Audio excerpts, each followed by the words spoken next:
Hey Verald, jag heter Zaktarim Lord. 안녕하세요, 세계요. 망치크라고 합니다. Hey world, is Zaktarim Lord, and yet again another YouTube video. This one, like the last one, will be going over the writing system. Today we'll be talking about Hangul, the writing system of Korean.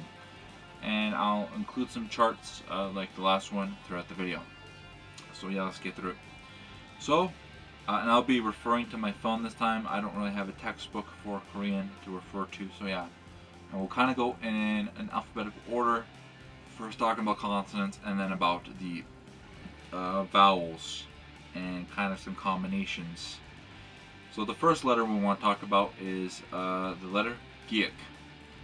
The giek has two noises. It can make a G sort of noise and a K sort of noise.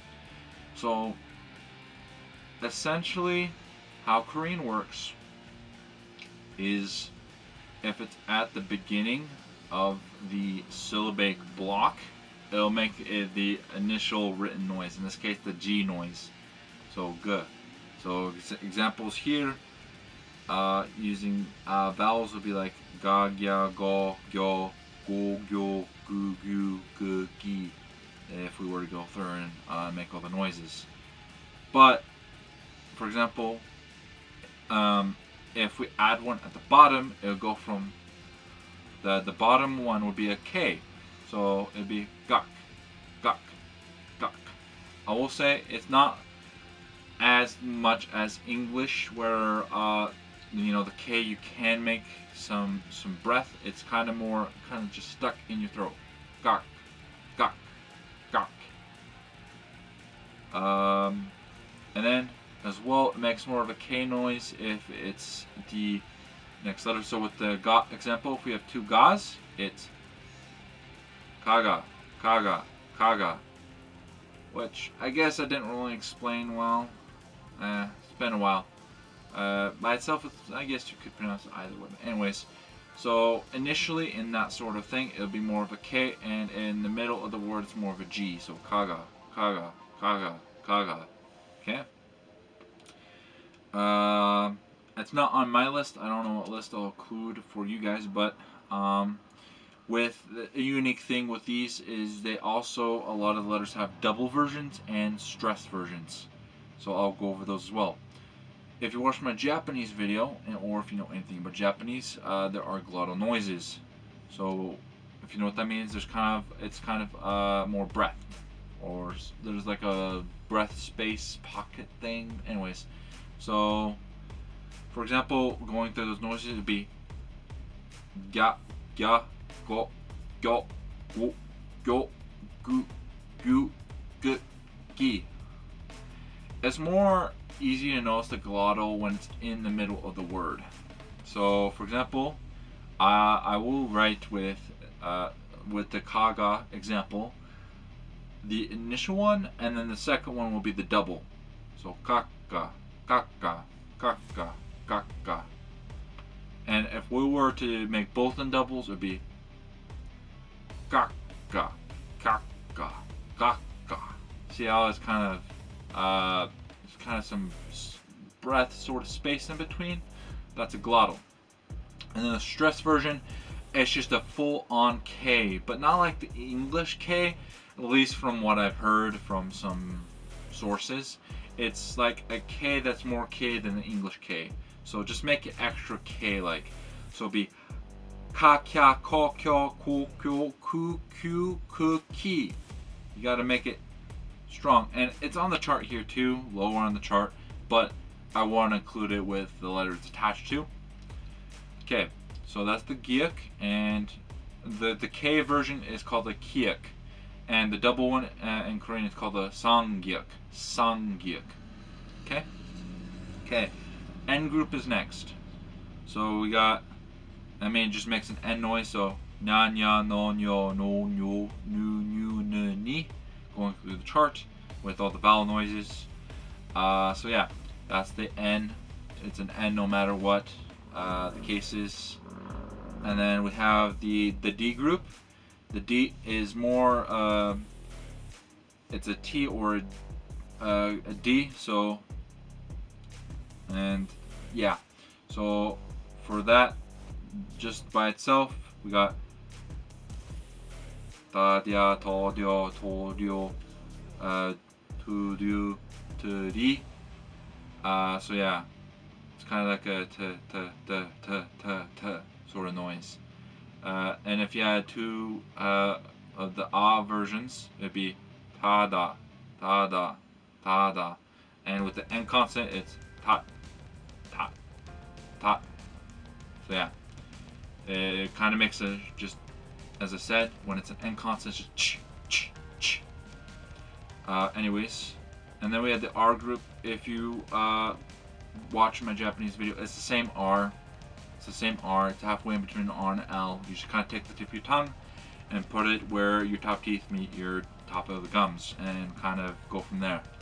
So we got raria, rorio, rorio, ruru, de, and ri. And then we got the M group, which is just an M, mamya, momyo, momyo, mumyo, mu, and mi. Then we get to the B, the B group. Oh, and I should name off all the letters. I should have been. The N is a nian, the D or whatever is a diet, the R is a real, and an M is a miam. Now we're talking about the B up. So yeah, the B group. So B or a P, kind of you'll get the pattern now. Papia, popio, popio, pupio, pupi. So yeah, it makes kind of a in-between noise, kind of a soft P sort, and then B. So yeah, same example. When we double it, it's pava, pava, pava, and when we end with it as an end consonant, pop, pop, pop. So yeah. Then we get into the S group. So we got sa, sha, so, sho, so, sho, su, shu, su, si. So yeah. Anytime you have an E noise or a Y noise with like the E or ya, you, yo, those sort of noises attached to the S, it becomes an SH noise. So yeah.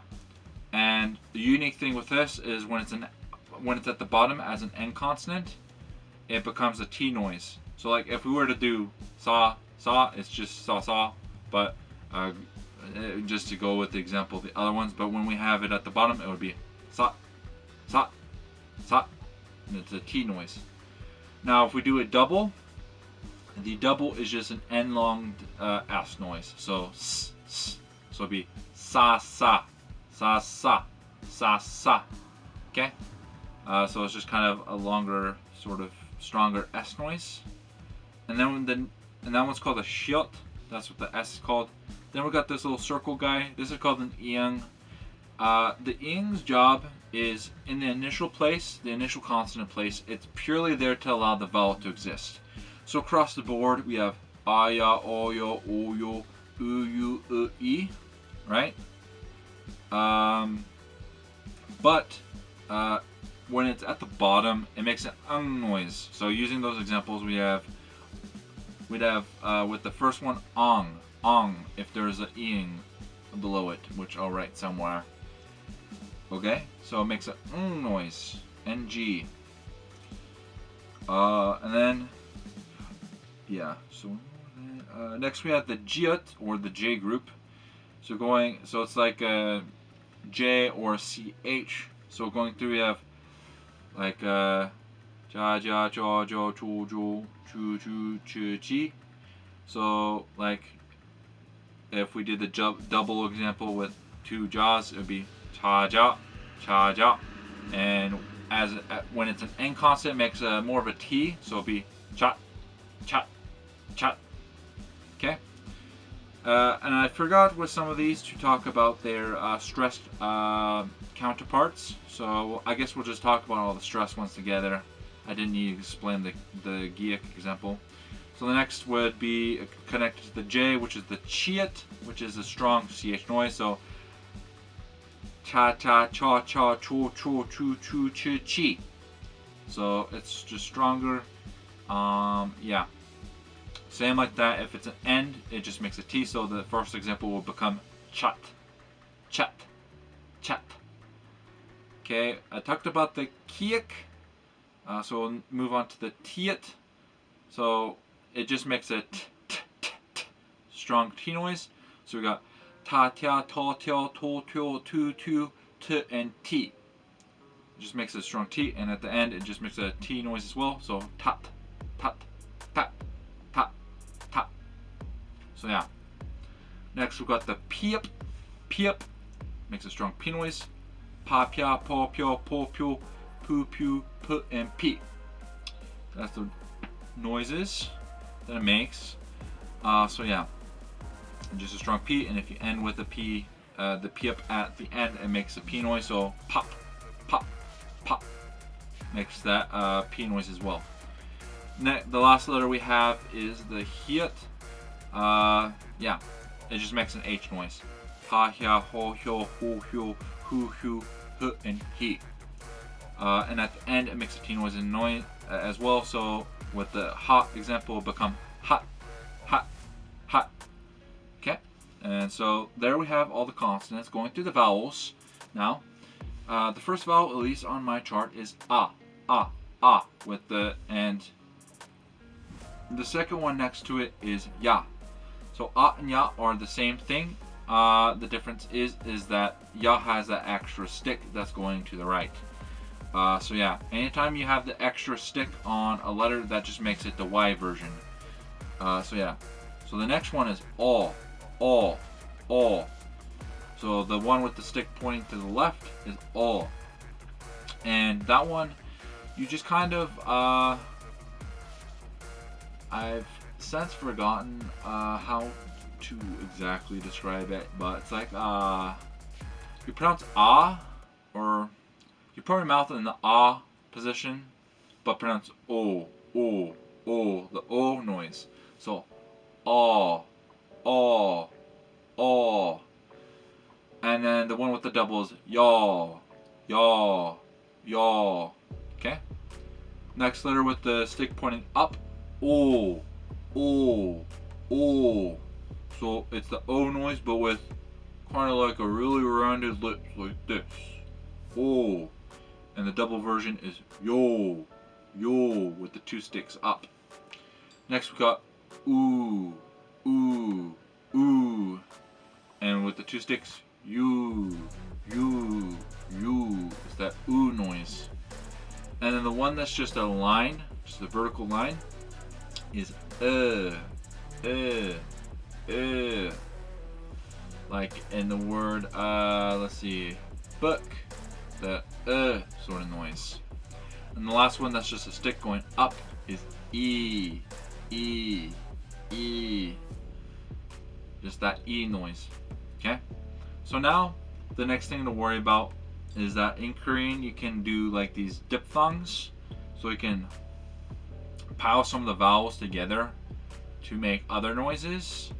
So you're gonna really worry about this with the ah, or sorry, not the ah, but the o, the oo, and the These can pile up with some of the other letters to make different noises.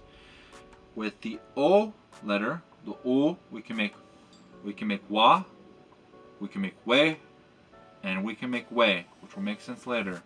Okay? So we got wa, we, and we.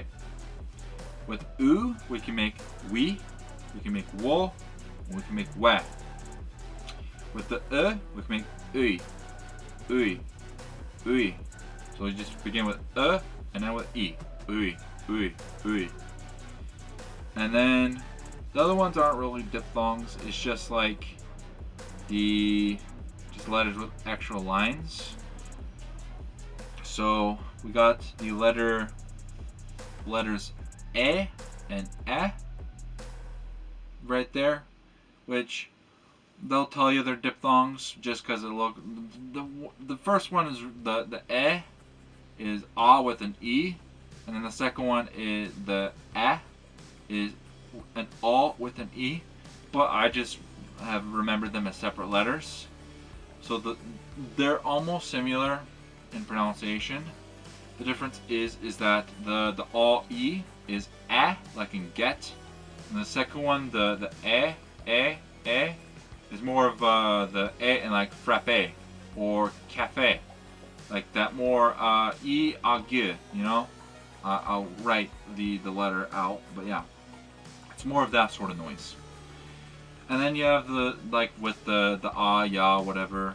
You have the double versions that make respectively yeah and ye. But yeah, that would then go through the diphthongs. That's the Y group, and then the other ones just to go through. Yeah, there's the ui, which is an and e. We have wa, which is an o and a, wa. And then we have an o with an e, which makes we. And then we have an o with an e, which also makes we. I don't know why, it just does that. We have an u e that makes we, u o, which makes wo, and an u e, which makes we. The only thing that is an exception here that I will explicitly share is that with the is only in the case of how it's written when it's at the beginning of a word. If it's at the end of a word or used as a particle, you'll understand at some point, but yeah, it gets a different pronunciation. In the case of it being at the end of the word, it will most likely just get more of an E noise more than anything. If it is at the beginning of the word the E, but it has like a giek there, so giek E, it wouldn't be gui, but rather just gi.